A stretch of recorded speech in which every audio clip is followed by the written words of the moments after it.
Good morning students. How are you? Welcome in this channel. Students, पाठच्या व्हिडिओमध्ये आपण composition of SHM हा topic बघितलेला आहे, राईट? त्याच्यानंतर आपल्याला त्याचा पुढचा टॉपिक बघायचा आहे, तो म्हणजे सिंपल पेंडुलम.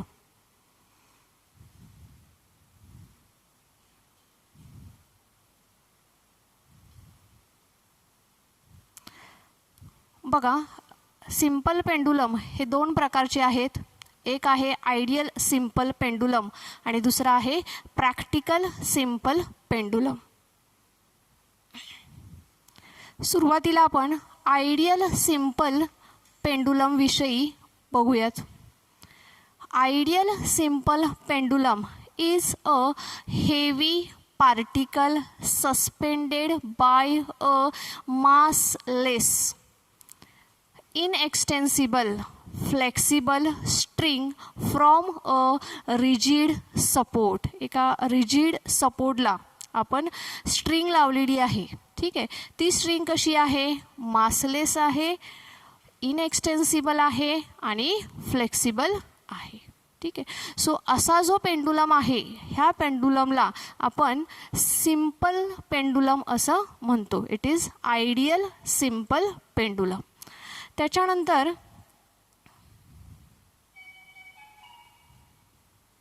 आपल्याला बघायचं आहे practical simple pendulum. Okay, now practical simple pendulum in which a small heavy sphere, एक स्पियर की जसा जो स्मॉल आहे आणि जो हेवी आहे, असा heavy small sphere that is called as the bob. हा bob it is suspended by a light inextensible string from a rigid support. एका लाईट आणि इनएक्सटेन्सिबल स्ट्रिंगला आपण तो स्मॉल हेवी स्पियर लावलेला आहे. So such pendulum is called as the practical simple pendulum, ठीक आहे.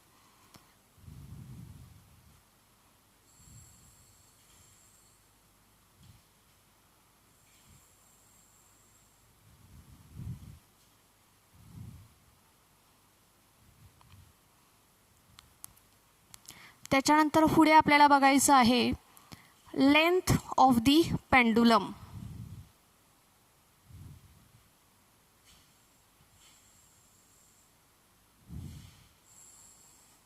Length of the pendulum means it is the distance between the point of suspension. ज्या पॉइंटवरून आपण स्ट्रिंगचं सस्पेन्शन केलेलं आहे तो point and the centre of gravity of the Bob. जो Bob आपण त्या स्ट्रिंगला लावलेला आहे त्याचं सेंटर ऑफ ग्रॅव्हिटी ह्यांच्यामधलं जे डिस्टन्स आहे, पॉईंट ऑफ सस्पेन्शन आणि बॉबची सेंटर ऑफ ग्रॅव्हिटी ह्यांच्यामधलं जे डिस्टन्स आहे, that distance is called as the length of the pendulum.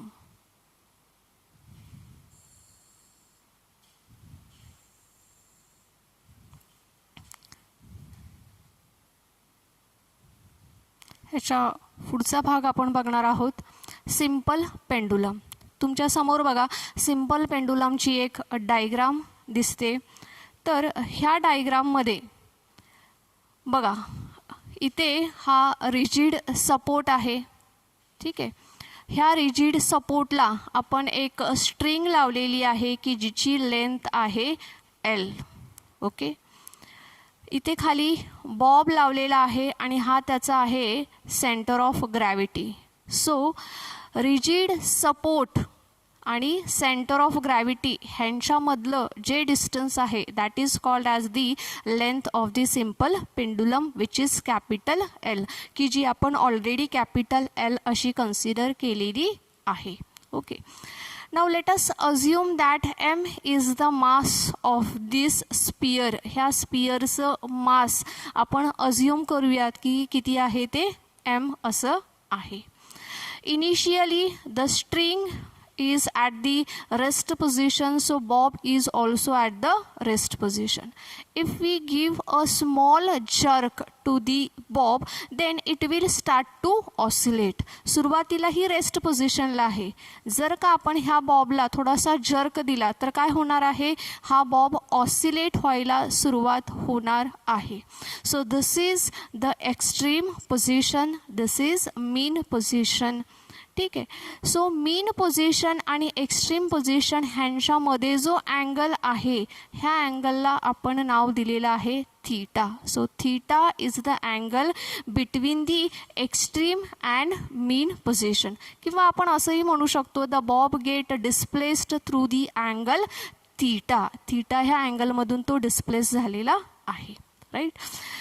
Now हा जो बॉब आहे, ह्या बॉबवरती ज्यावेळेस हा ऑसिलेट होत असतो त्यावेळेस ह्याच्यावरती दोन वेगवेगळे फोर्स ॲक्ट होत असतात. राईट.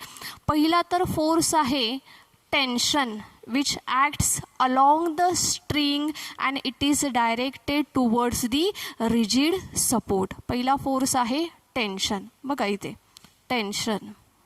नाव धिस टेन्शनची डायरेक्शन कशी आहे, तर टुवर्ड्स द रिजिड सपोर्ट. कुठे ॲक्ट होतोय, तर along the string. So along the string tension acts in a upward direction towards the rigid support. हा झाला पहिला फोर्स. नाव दुसरा फोर्स ह्या स्पियरवरती ॲक्ट होणारं आहे त्याचं weight M G, which is acts in a vertically downward direction. ठीक आहे. तर दोन वेगवेगळ्या प्रकारचे फोर्सेस ह्याच्यावरती ॲक्ट होत आहेत. Tension which is along the string in a upward direction and weight which is acts in a downward direction. Right. Now when the sphere is at the extreme position, ज्यावेळेस हा स्पियर कुठे असेल, extreme पोझिशनला असेल, त्यावेळेस the tension and weight does not get balance with each other. दोन्ही एकमेकांना बॅलन्स करत नाहीत. सो टू गेट बॅलन्स, त्यांचं बॅलन्स एक्सप्लेन करण्यासाठी हे जे वेट आहे एम जी, ह्या वेटला आपण काय केलेलं आहे, दोन वेगवेगळ्या कॉम्पोनंट्समध्ये रिझॉल्व केलेलं आहे. राईट. मग हे दोन कॉम्पोनंट कोणते, तर पहिला कॉम्पोनंट आहे M G cos of theta. Now this component get balance with the tension T dash. हा जो एम जी कॉस थीटा हा जो कॉम्पोनंट आहे, हा कॉम्पोनंट कोणाबरोबर बॅलन्स होत आहे, तर tension which is along the string आहे त्याच्याबरोबर तो बॅलन्स होत आहे. आणि दुसरा कॉम्पोनंट आहे M G sine of theta. Now this M G sine of theta हा जो कॉम्पोनंट आहे, it is always directed towards the mean position. So this component is nothing but it is the restoring force. हा कॉम्पोनंट म्हणजे काय आहे, तर restoring force आहे. राईट. ओके. सो आपण लिहूयात मग, restoring force F is equals to काय आहे, M G sine of theta. M G sine of theta. Now the force and displacement direction opposite आहे. So to indicate the opposite direction we will put the negative sign. So F is equals to minus mg sin of theta. ठीक आहे. तर हा जो force आहे, हा force कोणता आहे, रिस्टोरिंग फोर्स आहे. जर का आपण हा ट्रायंगल कन्सिडर केला तर बघा ए बी ओ. जर का हा ट्रायंगल आपण कन्सिडर केला तर in triangle A B O, in triangle A B O, at the A there is a 90 degree angle. ह्या ठिकाणी 90 डिग्रीचा अँगल होत आहे. So sine of theta, sine of theta is equals to काय होणार आहे, opposite side upon hypotenuse. So opposite side आहे X, hypotenuse आहे L. So sine of theta is equals to होणार आहे X upon L. Now theta is so small, theta हा इतका small आहे की साइन ऑफ थीटा हा जो आहे we can consider as a equals to theta. का बरं? कारण की थीटा हा अतिशय लहान आहे म्हणून sine theta is almost nearly equals to theta. So we can write this expression as a f is equals to minus mg into theta. Okay. Now theta is equals to आहे x upon l. मग हे जे expression आहे हे आपण कसं लिहू शकतो तर minus mg into x upon l. ठीक आहे. मग एफ इज इक्वल्स टू आपल्याला मिळालेला आहे minus M G into X upon L. जर का आपण ह्या फोर्सचं फक्त मॅग्निट्यूड कन्सिडर करायचं असेल तर ह्या नेगेटिव्ह साईनची गरज नाही, हे आपण कन्सिडर नाही केलं तरी चालतं in case of magnitude, because this negative sign indicates only the opposite direction. Okay. So F is equals to मिळालेला आहे minus M G into X upon L. Now this M G and L all these are constant. हे सर्व कसे असणार आहेत? Constant असणार आहेत. So we can write as a F is directly proportional to the minus X. आपण काय लिहू शकतो तर F is directly proportional to minus X असं आपण लिहू शकतो. राईट. ह्याचा पुढचा भाग आपल्याला बघायचा आहे.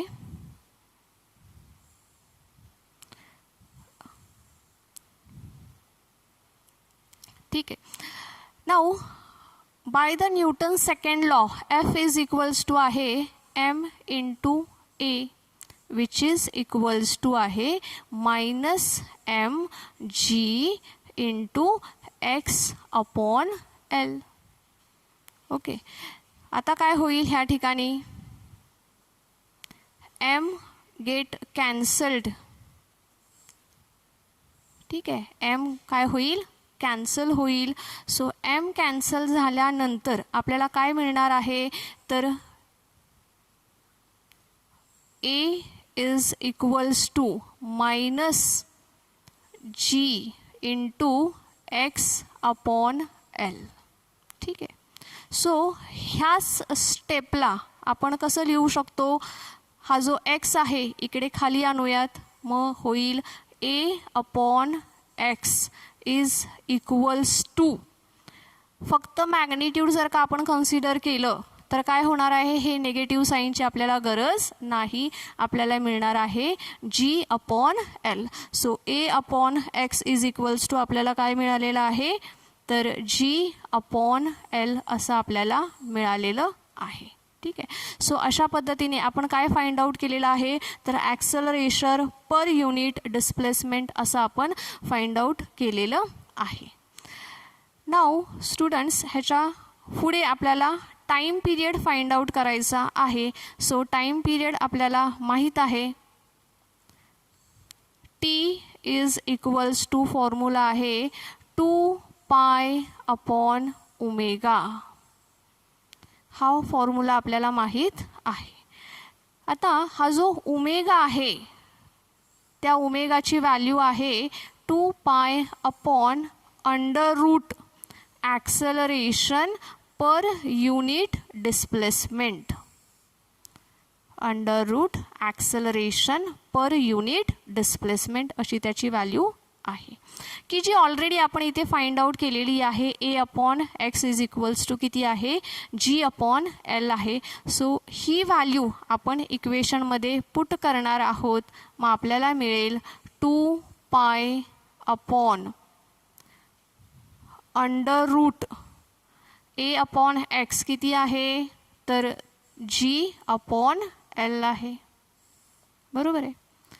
आता हा जो एल आहे की जो डिनॉमिनेटरमध्ये आहे तो न्यूमरेटरमध्ये जाईल आणि आपल्याला काय एक्सप्रेशन मिळणार आहे तर T is equals to 2 pi under route हा एल वरती जाईल L upon G. Okay, so आपल्याला हे सिम्पल पेंडुलमचं टाईम पिरियडचं एक्सप्रेशन मिळालेलं आहे. T is equals to 2π√L/G. So from this expression we can conclude that the time period is directly proportional to the under root of the length and it is inversely proportional to the acceleration due to gravity. Also we can conclude that this time period is independent of the mass and it is independent of the amplitude. Okay, so this is about the time period of the simple pendulum. T is equals to 2π√L/G. Now time period वरून आपण frequency देखील काढू शकतो. कशी काढता येईल आपल्याला frequency?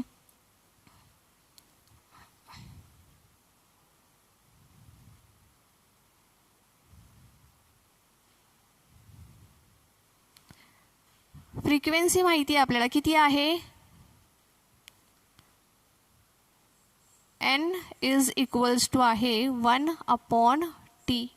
So frequency n is equals to काय करावं लागणार आहे आपल्याला? ह्या टाईम पिरियडचा इन्व्हर्स घ्यावा लागणार आहे. इट इज 1/2π√, ह्याचा देखील इन्व्हर्स होईल G/L. So this is what is frequency of the simple pendulum. ही काय आहे मग? सिम्पल पेंडुलमची फ्रिक्वेन्सी आहे n is equals to 1/2π√G/L. Okay students, so ह्याचा पुढचा भाग आपण बघूयात आता.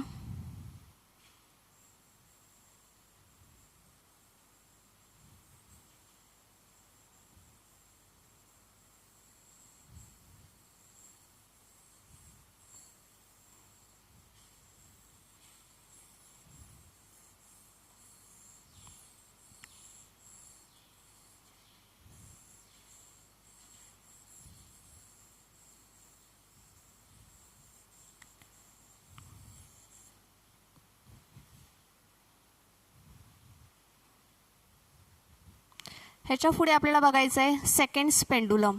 Now seconds pendulum means it is a simple pendulum which is having time period as a 2 second, की ज्याचा टाईम पिरियड किती असणार आहे? 2 सेकंड असणार आहे. सो आपल्याला फॉर्म्युला माहीत आहे. फॉर्म्युला किती आहे? तर T is equals to 2π√L/G. ठीक आहे. तर सेकंड्स पेंडुलम मीन्स ह्याच्यामध्ये टाईम पिरियड किती असणार आहे? 2 सेकंड असणार आहे. तर 2 second, so 2 is equals to 2π√, seconds पेंडुलमची लेंथ आपण कन्सिडर करणार आहोत L-G. Okay, T equals to 2, T ची व्हॅल्यू 2 घेतलेली आहे. So 2 is equals to 2π√L-G. Now this 2 get cancelled, दोन्ही बाजूंचा स्क्वेअर करा. हा जो G आहे हा इकडे मल्टिप्लाय होईल, right. So 1 is equals to π² into L-G. G इकडे मल्टिप्लाय होईल. So G is equals to π² into L'. मग ह्याच्यावरून आपल्याला L' ची व्हॅल्यू मिळेल. L' इज इक्वल्स टू काय मिळेल आपल्याला? G/π². So this is the length of the seconds pendulum. So ह्या एक्सप्रेशनवरून आपण काय करू शकतो? तर सेकंड्स पेंडुलमची लेंथ फाइंड आउट करू शकतो. Okay students,